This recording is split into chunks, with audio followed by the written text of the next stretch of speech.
Hey, what's up everybody? It's Lids, and we're back for some more Gwent, and today we're going to be playing more of the Irresistible Attraction seasonal events, which is an alternate game mode in which whenever someone plays a unit, if there is a unit with the same amount of power on the opposing side, then you will steal that unit. Now, you guys were recommending that we try a Monsters Consume deck, and because I'm about to finish Witcher 3 Blood and Wine, I combined that with some vampires to turn this into round 2 of our Blood and Wine decks. So let's go give it a look.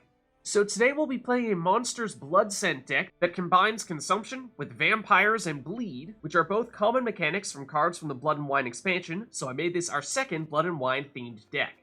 And the reason why Consume is so good in this event is because when the game is deciding if the card that we play has the same amount of power as the card on our opponent's side, to determine whether we'll steal it, our deploy effects will trigger first, and then the game makes that check. So that means that cards like the Barghest that have a Consume deploy ability can consume any card that we want, giving us a lot of control over how much power it has, and we can use that to set ourselves up to steal one of our opponent's best units. And if we have a lot of units out there, then we have a lot of options in terms of how much power we want this Barghest to get, and we can make that number go pretty high, so we can likely steal our opponent's biggest unit. Then our other consuming unit is the Slyzard, which does not have a deploy consuming ability, so this card is not as good at stealing our opponent's best units. But once we start using the Slyzard's order to consume our units, it will get quite big and be very difficult for our opponent to steal it. Then other than that, we have the big vampires like the Unseen Elder, Dettlaff, and Orianna, which will do a combination of damaging our opponent with bleed and getting boosted in the process. So those are all the key cards, and fortunately we can make an effective deck using only cards that show up in the Blood and Wine expansion. But before I go card by card here, let me give you a little spoiler warning, because if you haven't played Blood and Wine yourself, we're probably going to talk at least a little bit about how these cards show up in Blood and Wine. So now I'll flip through the deck to show you what else we have.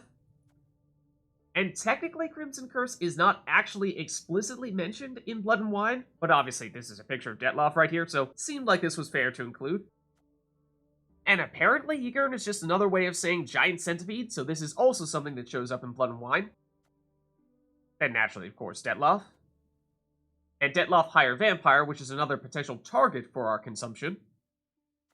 There are also several rabid rock trolls, so cave trolls seemed like a fair addition. We'll likely play in the range row and try to block all of Dettlaff, Unseen Elder, and Orianna, which will prevent them from getting targeted for damage or lock. However, they could still get stolen, so there is still that risk.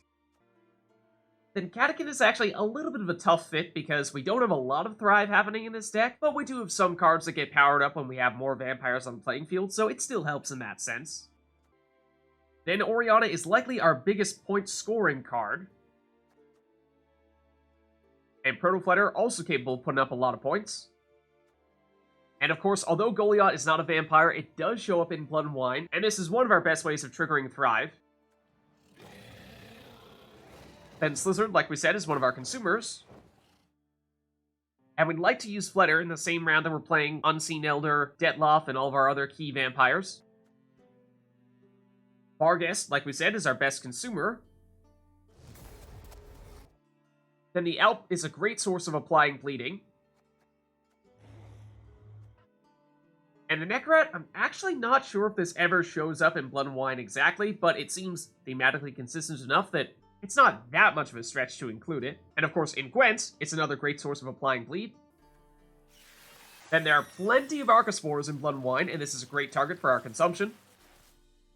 The Garkain is another card that we'll want to try to play in the same round that we play Unseen Elder and our other key vampires. And then the Bruxa, like the Katakan, is another Thrive unit. So there's a look at the deck, and like I said, it's a combination of both consuming units and vampires. The hardest part is that, unfortunately, there are no tutor cards from Blood and Wine, so that means this deck is going to be very draw-dependent. So in some ways, what we want to do is at the beginning of the round, we want to choose whether we want to focus on the vampires or the consumption, and then go all out on that. Of course, we could do some mixing and matching between those two things, but it may not be quite as effective if we do that, especially for the vampires. But if we're willing to compromise a little bit with those vampires, then we should have a lot of flexibility. So let's go see it in action. Alright, so go in Scoia'tael here, and they'll go first. And I think we can do better than the Bruxa. But now we have a nice combination of vampires and consumption, so this looks pretty good.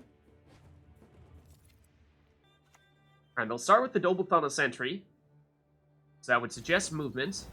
Oh, and putting the tactic on it does make it tough to steal. So now we should decide if we want to go with vampires or consumption in round 1. And I think let's go with consumption with the Slyzard.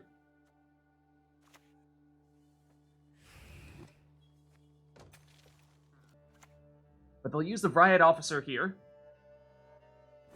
Steal that Slyzard. Let's go with the Bruxa to steal something back. And we do get the Slyzard, so that is preferable. They'll go with another Riot Officer.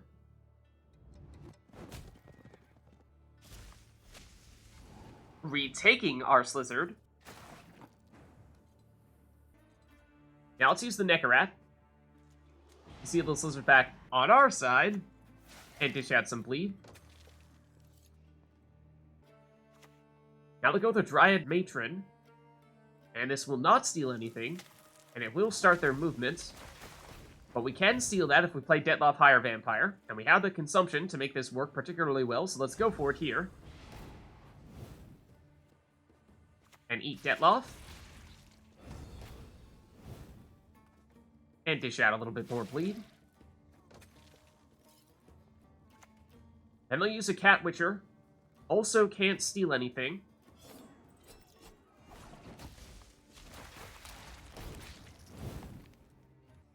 But we can steal that too.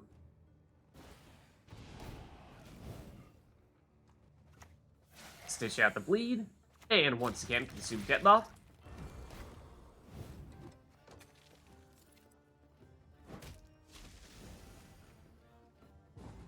And they'll pass. That means we get a quick round 1 win here.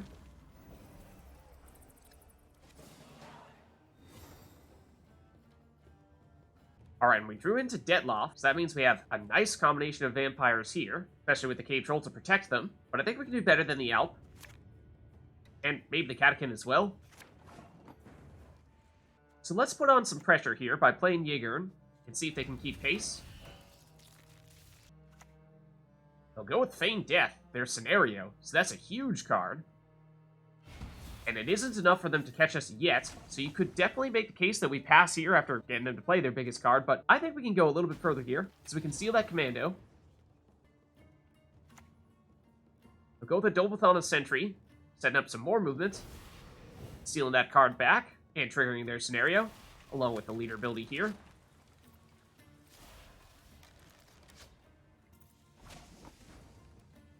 But I think we can keep going a little bit further if we go with the Barghest, consume Yghern, just to make sure they don't have the damage to destroy him. Then we'll go with Yorveth's Gambit. That'll give them a lot of traps here. Let's go with the Bruxa to tank the hit from what is likely a damaging trap. That it is. And we can steal one of their Deadeyes as well. Now let's consume the Archspore to get the other one out of our deck.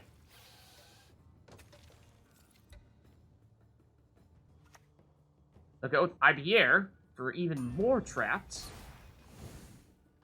And that will trigger the last round of their scenario. So we are in the lead here, but this last trap is likely one that will boost their adjacent units when we pass. We might just take that chance here, though, because I want to save our big vampires. And yeah, it is. So they'll win round 2 here, but we did bleed out some of their best cards in the process. Alright, and I think we're looking at mostly going with vampires now, so let's get rid of the Slyzard, and Crimson Curse is great for that. So let's stick with this. They'll start with another trap. And so maybe to avoid that trap, let's go with Crimson Curse. Obviously means they likely won't play anything in that range row, but we have more sources of Blood Moon with Dettlaff as well. So if we wanted, we could use him to set it up on both rows. They'll play even more traps, in which case, I think we just play the Fleder and use this as our sacrificial lamb, assuming that this will deal damage, and it does. Then they'll use the Elven Scout. There's the other trap triggering, boosting that Scout, and with no traps down there, now let's start playing the big units. Even more traps. But we can steal that Scout if we go with Dettlaff here. Let's activate Blood Moon on the other row. And then they manually trigger that trap, and they didn't damage anything, so they might have accidentally triggered it in the melee row? And they forfeited here. Whether it was because we scared them off with a double blood moon, or because they misplayed that trap, we may never know, but either way, we'll take the win. Alright, so going up against Nilfgaard here, and they'll go first. And we have a nice combination of vampires here, but we also have a decent combination of Consume as well, with the Barghest, Dettlaff Higher Vampire, and a couple of Slyzards, along with the Archspore. Though I'm not sure we need 2 Slyzards, so let's get rid of one of those. Could probably do better than Bruxa as well. So they'll go with the Kingslayer. Oh no. Okay, so this is obviously Mill, and they banish Yghern, so that stinks. And I hate Mill as much as the next guy, but you know, this could be a decent test for us, so let's try it out. Let's see if we can still beat them. So let's go with the Slyzard here to get started with consumption. And then, of course, they'll do more milling.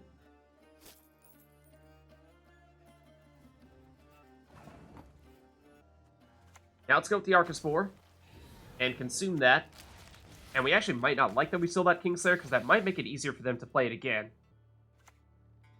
We'll go with Cantarella here, though. And they'll steal a Slyzard. Fortunately, we don't have any 5-power units anymore.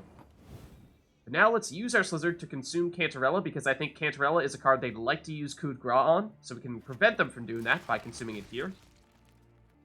Now let's go with Dettlaff Higher Vampire to try to steal that Slyzard and potentially help some of our consumption. Now they go with the Duchess's Informants, so they could double down on the mill here. No, they go with the Slyzard for the steal instead. And they take Dettlaff Higher Vampire. That's unfortunate. Using their leader ability here as well. Okay, so they will steal something. It's the Archspore. Let's consume that Kingslayer, so they can't use the Duchess's Informant to play it again. Now let's go with Fleder and steal Dettlaff Higher Vampire back. Would have preferred for him to have gone the other row so we could consume him immediately, but at least we have him now. Now they go with Bribery. Oh, they get Unseen Elder. Okay, that's obviously pretty big. However, I think that's not a huge problem, as we may be able to steal him.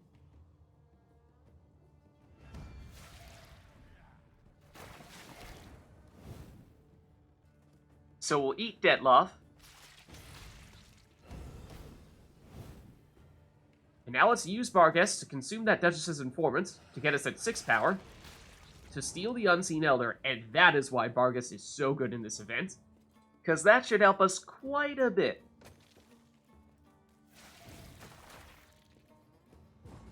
And they'll just pass. So that'll give us a quick round 1 win here.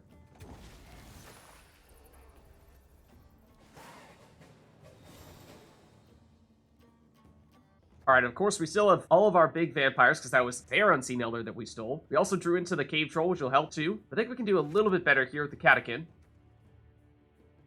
So we'll end up with the Barghest. So let's start setting things up.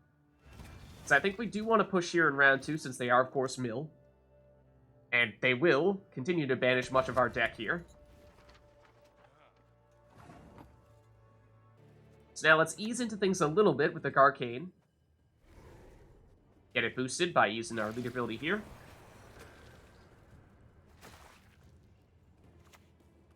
Alright, then Experimental Remedy may give them a way to steal one of these cards. Yeah, they will steal that Garkain.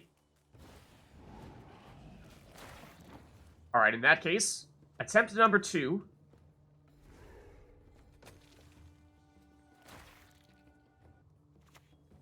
But with Necromancy, we'll go with the Slyzard, which is also 5 power, so that'll seal our other Garkain. So that does limit some of our vampire synergies. We might want to go with Golyat and just point slam to try to bleed out some of their other big cards, rather than go into all of our big vampires. That way we can save those for round 3. Because at the very least, we have slowed down their mill. They'll go with the Guara into Undying Thirst here. It's not a huge play. Oh, but hold on. That puts several of their cards at 6 power, so we can seal them with the Unseen Elder. Let's do it.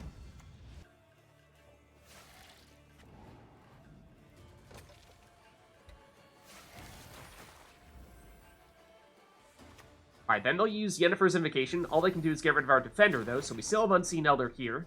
And they still have a 6-power unit, so let's go with Dettlaff to set up some more bleed and steal that unit. And now we're all in, so let's use our leader ability as well.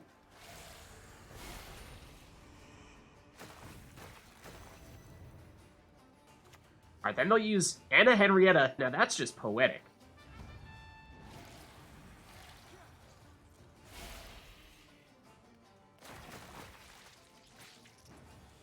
Now it's Orianna time.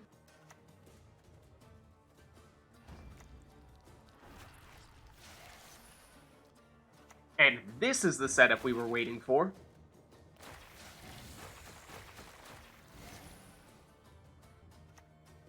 And then with Brothans, they'll get another Duchess's Informant, with which they'll get a Fleder, and steal Dettlaff?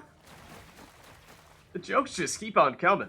Anyways, so now let's go with the Barghest, and consume the Duchess's Informant to steal their biggest unit, which in this case is Brothans. And that gives us a big lead here, but we'll see what their last card is. However, that did give Brothans spying, and so they can use Coup de Grace on him. So this is a little bit dangerous here. We'll give them another Duchess's Informant. They'll use that to get a Garkain. That's still not enough, so we'll take the win. So there's a Monsters, Vampires plus Consume deck for the new Irresistible Attraction seasonal events. If you liked the video, then make sure to hit the like and subscribe button, and leave a comment down below. Let me know which other cards, archetypes, and factions you'd like us to experiment with next. Thank you all for watching, and I'll catch you next time.